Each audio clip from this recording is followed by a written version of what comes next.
Run this way, we're going to look for signs of cracks and structural movement. The first thing is, we'll set this down. We're going to look for signs of structural cracks there. That one's pretty vertical. I'm going to say that's a drywall seam that popped there.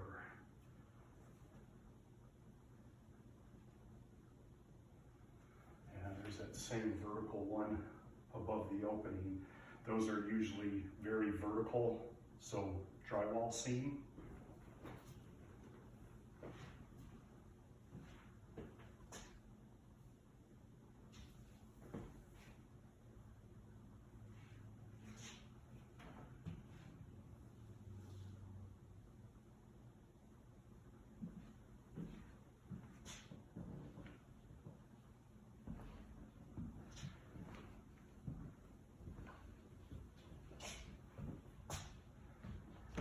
Okay, so the walls don't show any signs of structural movement.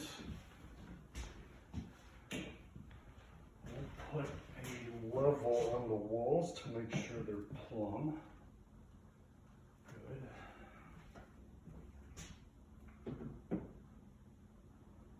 Good. Well, that's good after 35 years, huh? Yeah. It's plumb.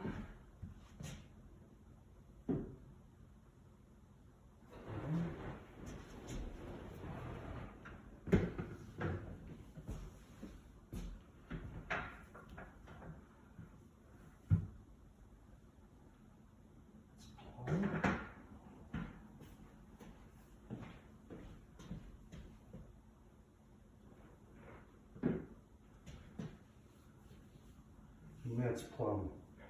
So we have 3 walls. This one's load bearing, that one's load bearing. This one could be load bearing, but it doesn't have a substantial header in it. So these 3 areas are good.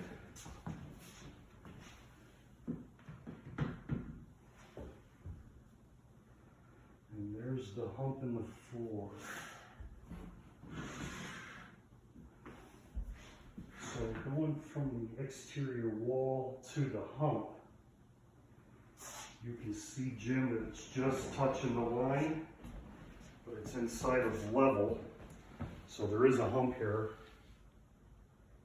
and we can see that. Now it's just a matter of how far does the hump go.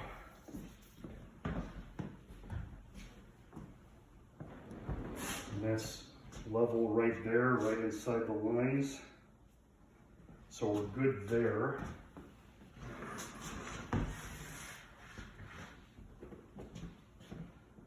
And that's inside the lines as well.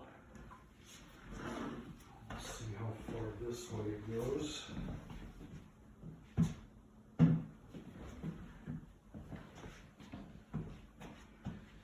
And Jim, you can see there, the floor is level here. So it appears, from an engineering perspective, this hump is localized just in this area.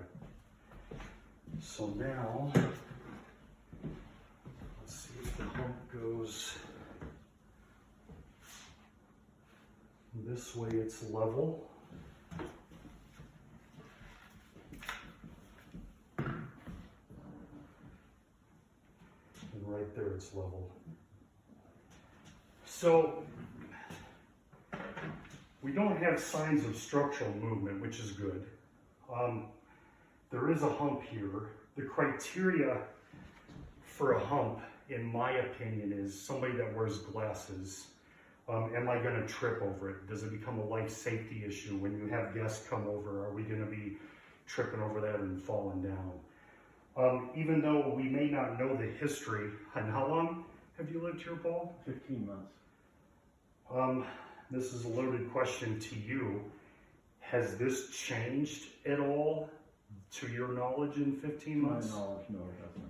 Okay. So, again, it could be an anomaly. It could be characteristics just of a, how old is the home? 35 years. 35-year-old home. There's no signs of structural movement. Does the door operate correctly, Paul? Do you mind if I open this here real quick? I'll just set this down.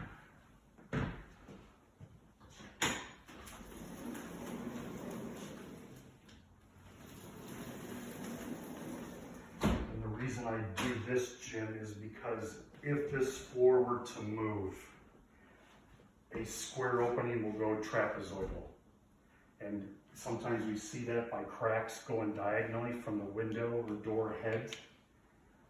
We don't have that. We do have a vertical crack, but it doesn't appear to be structural. The crack has been repaired. It hasn't recently refractured, which means whoever identified it, repaired it. It's still holding its current position. We know that the floor joists run this way, and there's a hump right here. In my opinion, it could be just gravity aging time and maybe a little bit of settlement of the house.